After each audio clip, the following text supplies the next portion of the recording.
परिधान शूलं शुण्डे शिरः शङ्खं सन्ददतिं करैस्त्रिनयनं सर्वाङ्गभूषाभृताम्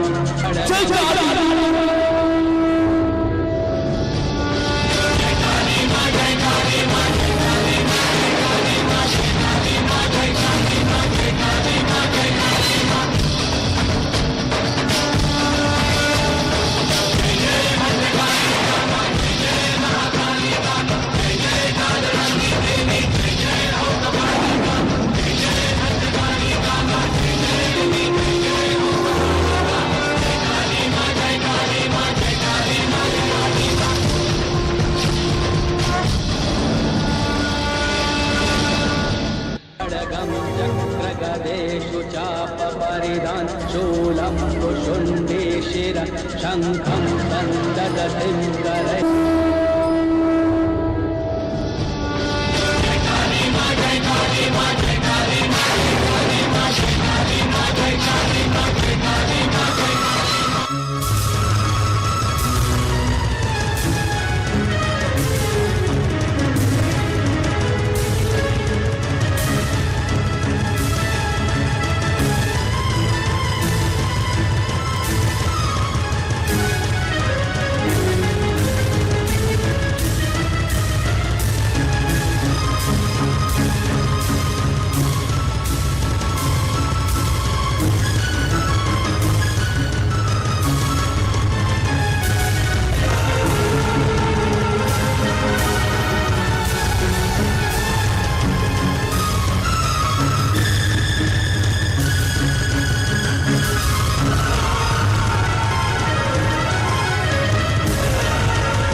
मु कौन तोते गोरी गोरी काटिबी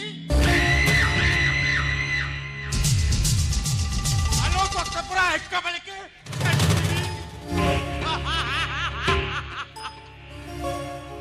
आसिमुनु अला महापुरा तो अपेक्षा रही तो कंचा रक्त पीबो कांगी ना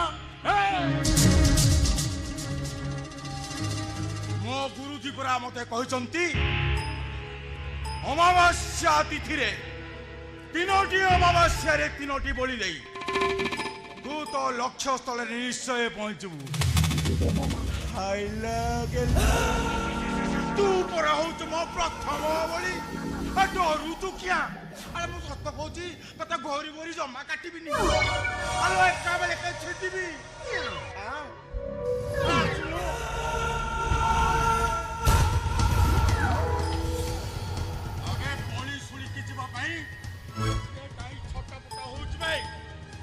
छोटा बड़ा हो चु अबे आवे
ତମେ କିଏ ଅଛ?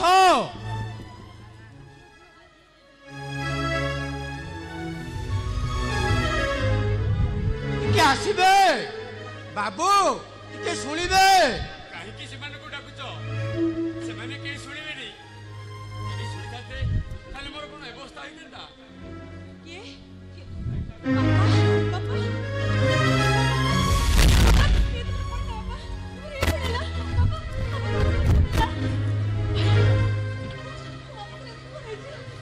ନାଇଁ ନାଇଁ, କଥା କଣ? ବାବୁ ରାସ୍ତାରେ ଯାଉଥିବା ବେଳେ ଆଉ ଜଣ ବାବୁଙ୍କ ମୋଟର ସାଇକେଲ ସହିତ ୟାଙ୍କର ଧକ୍କା ହୋଇଗଲା। ବାବୁ ପଡ଼ିଗଲେ, ମୁଣ୍ଡ ଫାଟିଗଲା, ସବୁ ଲୋକ ରୁଣ୍ଠ ହୋଇଗଲେ। ହେଲେ କେହି ମେଡିକାଲ ନବା କିଛି କହୁନଥାନ୍ତି। ମୁଁ ଆଉ ଶୋଇପାରିଲିନି, ଗୋଟେ ଅଟୋ ଡାକି ବାବୁଙ୍କୁ ମେଡିକାଲ ନେଇ ଚିକିତ୍ସା କରେଇଲି। ବାବୁ ମତେ କହିଲେ ତ, ସେଥିପାଇଁ ଚାଲି ଆସିଲି। ହେ ଭଗବାନ, ତମେ ଆମର ବହୁତ ବଡ଼ ଉପକାର କରିଛ। ଉପକାର ଆଉ କଣ? ବିପଦରେ ପଡିଥିବା ମଣିଷକୁ ସାହାଯ୍ୟ କରିବା ହଉଛି ମଣିଷର ଧର୍ମ। ସାହାଯ୍ୟ କରିବାକୁ କଣ ଆଉ କେହି ନଥିଲେ? ନ ଆସନ୍ତୁ, ମୁଁ ତ ଆସିଲି ନା। କଣ ହେଇଛି ଏଠି? ବାପା, ବାପାଙ୍କର ଆକ୍ସିଡେଣ୍ଟ ହେଇଯାଇଛି ଭାଇ। ଭାଇ, କହୁଛ? ଆଉ କେମିତି କହିଛନ୍ତି? ବାହାରକୁ ଯିବାଟା ତାର କଣ ଦରକାର ଥିଲା? ଆରେ ମୁଁ ଖୁସିରେ ଯାଇନଥିଲି। ତୁ ଔଷଧ ଆଣିବାକୁ ମନା କଲୁ, ସେଇଥିପାଇଁ ମୁଁ ଔଷଧ ଆଣିବାକୁ ଯାଇଥିଲି ଔଷଧ ଦୋକାନକୁ। ମୁଁ ଔଷଧ କେମିତି ଆଣିଥାନ୍ତି? ଔଷଧ ଆଣିବାକୁ ହେଲେ ମିନିମମ୍ 500 ଟଙ୍କା ଦରକାର। ହେଲେ ତମ ଝିଅ ଦଉଛି ମତେ ମାତ୍ର 100 ଟଙ୍କା। ହେଲେ ମୁଁ କଣ କରିଥାନ୍ତି ଯେ? ଘର ଖର୍ଚ୍ଚ ପାଇଁ ତମେ ଯୋଉ ଟଙ୍କା ଦେଇଥିଲ, ମୁଁ ତାଥିରୁ ବଳକା 100 ଟଙ୍କା ରଖିଥିଲି। କାଇଁ ତମେ କଣ ମେଡିସିନ ବାକିରେ ଆଣି ପାରିଥାନ୍ତ? ମୋ ପାଖରେ ଆଉ ଟଙ୍କା ନାହିଁ। ଯାହା ଦରମା ପାଉଛି ବାକି ସାକି ସୁଝିଲା ପରେ ତୋ ହାତରେ ଧରେଇ ଦଉଛି। ଆଉ ଦରମା ପାଇବାକୁ ଆହୁରି ସପ୍ତାହେ ବାକି ଅଛି। ତୁ କଣ ଭାବୁଛୁ ମୁଁ କଣ ଅଫିସ ଟଙ୍କା ଗଛ ଲଗେଇଛି? ଯାଇ ତଳେ ଆଣି ତୋ ହାତରେ ଧରେଇଦେବି? ଭାଇ, ମୁଁ କଣ ତମକୁ ସେଇ କଥା କହିଲି? ତମେ ମେଡିସିନ ବାକିରେ ଆଣିଥାନ୍ତ, ଆଉ ଦରମା ପାଇଲା ପରେ ତାଙ୍କ ଟଙ୍କା ସୁଝି ଦେଇଥାନ୍ତ। ମେଡିସିନ ଦୋକାନରେ 2000 ଟଙ୍କା ବାକି ଅଛି। ମୁଁ ତାକୁ ବାକି ମାଗିଥାନ୍ତି କେମିତି? ମୋ ଦ୍ୱାରା ହେଇପାରିବ ନାଇଁ ଭାଇ, ତମେ ସେମିତି କୁହନି ଭାଇ, ତମେ ସେମିତି କୁହନି। ବାପାଙ୍କର ଟ୍ୟୁମର ଅପରେସନ ପାଇଁ ଲକ୍ଷେ ଟଙ୍କା ଦରକାର। ତାଙ୍କର ଟ୍ୟୁମର ଅପରେସନ କରିପାରୁନ ବୋଲି କାହିଁ ବଞ୍ଚୁଛନ୍ତି? କାହିଁ ତୁ ବଞ୍ଚିବାକୁ ଦାୟିତ୍ୱ କଣ ମୋର ଏକା? ଏ ଘରେ ଆଉ କେହି ନାହାନ୍ତି। ଏମିତି କେତେ ଟଙ୍କା ଦରମା ପାଉଛି ଯେ ଏ ସମସ୍ତଙ୍କର ଦାୟିତ୍ୱ କଣ ମୁଁ ଏକା ବୁଝିବି? କଣ କି ସାନ ଭାଇର ଚାକିରି ହେଇଗଲା ପରେ ସେ କଣ ଘର ଖର୍ଚ୍ଚ ତମକୁ ସାହାଯ୍ୟ କରିବନି? ଏଇ, ଚୁପ୍ କର କହୁଛି। ମତେ ଭାଷଣ ଶୁଣିବା ଅପେକ୍ଷା ଏଇ ସବୁ ଦେଖ, ଔଷଧ ଦୋକାନକୁ ଚାଲିଯିବୁ। ଅବଶିଷ୍ଟ ବାକି ରଖି ଆସିବୁ। ଭାଇ,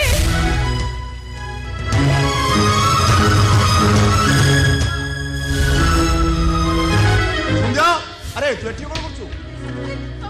ବାପାଙ୍କର ଆକ୍ସିଡେଣ୍ଟ ହେଇଯାଇଛି ସାନ ଭାଇ। ତାକୁ ଟ୍ରିଟମେଣ୍ଟ କରି କିଏ ଆଣିছে? ମୁଁ ଆଣିଛି ବାବୁ। ଭଲ କାମ କରିଛ। ସନ୍ଧ୍ୟା, ତୁ ମତେ 500 ଟଙ୍କା ଦେଲୁ। 500 ଟଙ୍କା? ହେଲେ 500 ଟଙ୍କା ତମେ କଣ କରିବ? ହୋଟେଲ ଯାଇ ମାଂସ ଖାଇବି, ମାଂସ। ଭାଇ, ଚାକିରି ପାଇଁ ଫର୍ମ ପକେଇବାକୁ ହବ, ସେଇଥିପାଇଁ ମାଗୁଛି। ଆରେ ବିନୟ, ତୋର ଚାକିରି କେବେ ହବ କି ରେ? ଚାକିରି କଣ ଘର ଆଗରେ ଥୁଆ ହେଇଛି ଯେ ଖପିରେ ଯାଇ ମାଡ଼ି ବସିବି? ଏ ତ ଚାକିରିଟା ଘର ପାଇଁ ନିହାତି ଦରକାର ଥିଲା, ସେଥିପାଇଁ ପଚାରିଲି। କଣ ପାଇଁ ପଚାରିବ? ନା ନାଇଁ, କଣ ପାଇଁ ପଚାରିବ? ପାଠ ପଢିବା ପାଇଁ ତ ଟଙ୍କାଟିଏ ଦେଇପାରିଲନି। ଷ୍ଟଡି ଲୋନ୍ କରି କୋର୍ସ କମ୍ପ୍ଲିଟ କଲି, ହେଲେ ଚାକିରି କଲେ ଆଗେ ଲୋନ୍ ସୁଝିବି ନା ତମ ଘର କଥା ବୁଝିବି? ଆରେ ଏବେ ସିନା ତୁ ଲୋନ୍ କରି ପାଠ ପଢିଲୁ, ହେଲେ ଆଗରୁ ଯୋଉ ପାଠ ପଢୁଥିଲୁ ସେ ସବୁ କଣ ଥିଲା? ସେ ଟଙ୍କା କିଏ ଦେଇଥିଲା? ଏ ସେ ଫାଲତୁ କଥା ବନ୍ଦ କର। ଏତେ ଯଦି ଦାତା କରି ନଇଛ ତାହେଲେ ମତେ 500 ଟଙ୍କା ଦିଅ, ଜାଣିବି ତମ ବାପା ବୁଣିଆକୁ। ଏ ସନ୍ଧ୍ୟା, ତାକୁ ସେ 100 ଟଙ୍କା ଦେଇଦେଲୁ। କଣ ବାପ ଝିଅ ମିଶି ମତଲେ ଥଟ୍ଟା କରୁଛ? ଥଟ୍ଟା ଥଟ୍ଟା କାଇଁ କରିବ? ମୋ ପାଖରେ ମାତ୍ର ଏଇ 100 ଟଙ୍କା ଅଛି। ମୋର କିନ୍ତୁ 500 ଟଙ୍କା ଦରକାର। ତାହେଲେ ମତେ ନେଇଯା, ଗୋଟେ ବିକ୍ରି କରିଦେଇ ଟଙ୍କା ନେଇ ଆସିବୁ। ବାପା ଦେଖିବ ବାପା ବୁଣିଆକୁ, ତମ ଭଣି ଦିଟା ପୁଅକୁ ଜନ୍ମ ଦେଇଛି। କାହିଁକି ଜନ୍ମ ଦଉଥିଲ? ନା ନାଇଁ, କାହିଁକି ଜନ୍ମ ଦଉଥିଲ? ପିଲା ଛୁଆ ମାନଙ୍କୁ ଯଦି ଗଢ଼ି ତୋଳିବାର ସକ୍ଷମ ନଥିଲା ତାହେଲେ ପିଲା ଛୁଆ ଜନ୍ମ କରୁଥିଲ କାହିଁକି? ହେଲା ତମ ମାନଙ୍କୁ ଜନ୍ମ କରି ମୁଁ ବହୁତ ବଡ ଅପରାଧ କରି ସେ 100 ଟଙ୍କା ନେଇଯା କଉଠୁ 10 ଟଙ୍କା ବିଷ ଦେଇ ଆସିବ ପାଟିରେ ଦେଇଦେବୁ ସବୁ ସମାନ। ବାପା ବିଷ ବିଷ ବିଷ ଏତେ ଯଦି ବିଷ ଖାଇବାକୁ ମନ ହଉଛି ତାହେଲେ ଆମକୁ ଜନ୍ମ କରିବା ବୋଉ ଆମକୁ ଛାଡ଼ି ଯେତେବେଳେ ଚାଲିଗଲା ତାହେଲେ ବିଷ ପିଇ ମଲନି କିଏ ତ ବାଧା ଦଉଥିଲା? କିଏ ବାଧା ଦେଇନି ଏକା ଏକା ରାଜ୍ୟ ଭୋଗ କରିବା ଆଶା ନେଇ ବଞ୍ଚିଥିଲି ତ ହେଲେ ମୁଁ କେମିତି ଭାବିଥାନ୍ତି ମୋରି ଏ ଭିକାରୀ ଅବସ୍ଥାରେ ତମ ମାନଙ୍କୁ ଶିକ୍ଷାର ଶୁଣିବାକୁ ପଡିବ। ମୁଁ ବା କଣ କରିବି? ଇଣ୍ଟରଭ୍ୟୁ ଦେଇଥାଛି ଚାକିରି ପାଇଲେ ସିନା କଣ କରିବି? ଆରେ ଚାକିରି ପାଇଁ ଅର୍ଥ ରୋଜଗାର କରିବାଟା ବଡ କଥା ନୁହଁ ଆନ୍ତରିକତା ଯୋଉଟାକି ବିନା ଅର୍ଥରେ ବି ଆଦାୟ କରିହବ। ଆରେ ତୁ ତ ରୋଜଗାର କରି ମତେ 2 ପଦ ଭଲରେ କଥା ହଉନୁ ଚାକିରି ପାଇଲା ପରେ ମୋର ଅବସ୍ଥା କଣ ହବ ମୁଁ ଅନୁମାନ କରିପାରୁନି। ଏତେ କଥା ଯଦି ଆଗରୁ ଜାଣିପାରୁଛ ତାହେଲେ ମତେ ଜନ୍ମ କରି କୋଉଠି ଫପାଡ଼ି ଦେଲନି କିଏ ତ ବାଧା ଦଉଥିଲା? ଆଉ ଯେତେ ସବୁ ବାଜ୍ୟ କଥା ତମରି ପାଖରୁ ଶୁଣିବାକୁ ପଡିବ। ବିନା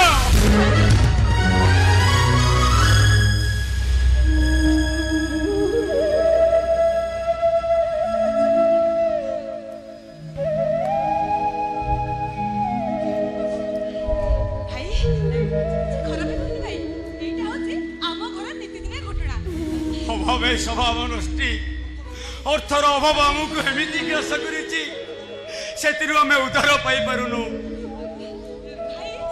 ଭାଗ୍ୟକୁ ଆଦରି ପଡି ରହିବା ଛଡା ଆମ ପାଖରେ ଅନ୍ୟ କିଛି ରାସ୍ତା ନାହିଁ। ଭାଇ ତମେ ସେତେବେଳେ ଠିଆ ହେଇଛ ଆଉ ତମକୁ କଣ ଗ୍ଲାସ ବି ଦେଇନି ତମେ ଏଇ ଖାଇଛ ମୁଁ ସାଙ୍ଗେ ସାଙ୍ଗେ ନେଇ ଆସିଛି। ନାଇଁ ନାଇଁ ଭଉଣୀ ମତେ ସତ ବି ନାହିଁ ତା ଛଡ଼ା ମୋର ଡେରି ହୋଇଗଲାଣି ମୁଁ ଯାଉଛି ତା ନହେଲେ ବାବୁ ମୋ ଉପରେ ରାଗିବେ। ବାବୁ ମୁଁ ଯାହା ଘରେ କାମ କରୁଛି ସେଇ ବାବୁ। ଆଚ୍ଛା ବାବୁ ଭାଇ ଆପଣଙ୍କ ଘରେ ଆଉ କିଏ କିଏ ଅଛନ୍ତି? ନାଇଁ ନାଇଁ ମୋର ଘର ପର କିଛି ନାହିଁ ସେଇ ବାବୁଙ୍କ ଘର ହିଁ ମୋର ଘର। ହେଲେ ତମ ବାପା ମା ସେମାନେ? ଏ ବାବୁ ମୋର ବାପା ମା କେହି ନାହାନ୍ତି ଏ ଜନ୍ମରେ ମିଳିବେ କି ନାହିଁ ସେ କଥା ବି ମୁଁ କହିପାରିବିନି।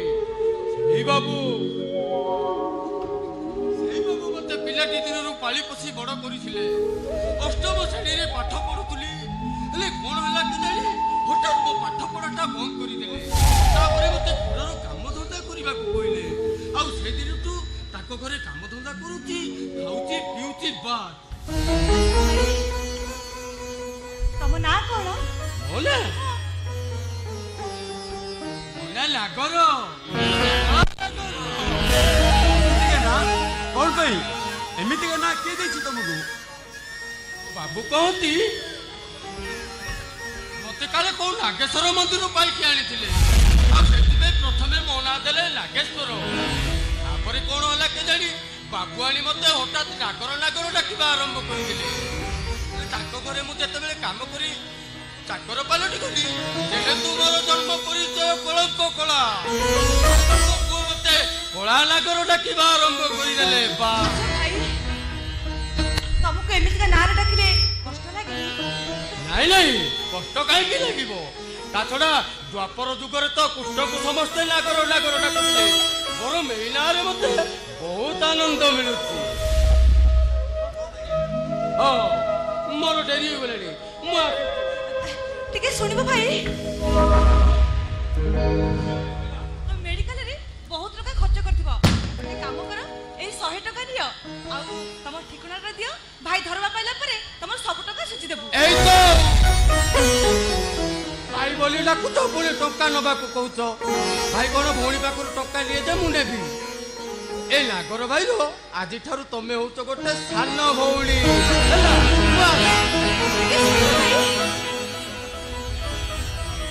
ସାନ ଭଉଣୀ ଘରକୁ ଆଉ କେବେ ଆସିବ? ଏବେ ଆଉ କଣ ଭାଇ କଣ ଭଉଣୀ ପାଖକୁ ଆସିବାକୁ ଦିନ ବାର ଠିକ କରିଥାଏ? ଯେତେବେଳେ ମନ ହବ ସେତେବେଳେ ଚାଲି ଆସିବି। ହଁ ମୁଁ ଯାଉଛି।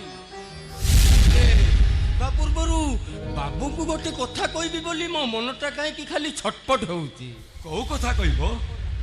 କଣ ରାଗିବେନି ତ ବାବୁ? ନାଇଁ ନାଇଁ ମୁଁ ରାଗିବି ପୁଣି ତମ ଉପରେ? ନାଇଁ ନାଗର ନାଇଁ तुम कथा मत भारी मीठा लगुच मन किणी नहीं तमें मोर भारी अपना अपना लगुच ମୁଁ ବି ସେମିତି ଗୋଟେ କଥା କହିବା ପାଇଁ ମୋ ମନଟା କାହିଁକି ଛଟପଟ ହେଉଛି।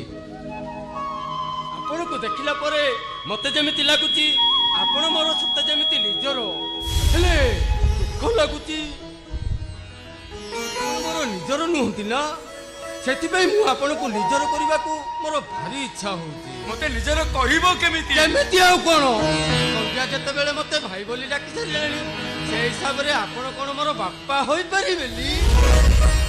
ନାଗର, ଏ କଳଙ୍କିତ କଳା ନାଗର କେମିତି ଜନ୍ମ ହେଲା କେଜାଣି ଆଜି ପର୍ଯ୍ୟନ୍ତ କାହାକୁ ବାପା ବୋଲି ଡାକି ପାରିନି। ହେଲେ ମୋର ଭାରି ଇଚ୍ଛା ଆପଣଙ୍କୁ ଥରେ ବାପା ବୋଲି ଡାକିବାକୁ ଇଚ୍ଛା ହୁଏ। ନାଗର କୁହନ୍ତୁ ମତେ ଆଉ ଗୋଟିଏ ପୁଅ ବୋଲି ଗ୍ରହଣ କରିବେନି? ନାଗର, ହରେ ନାଗର, ମୁଁ ତୋର ବାପା ହେବାକୁ ଚାହେଁ, ମୁଁ ତୋର ବାପା ହେବି, ମୁଁ ତୋର ବାପା ହେବି। ବାପା ନାଗର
किणी ने लमा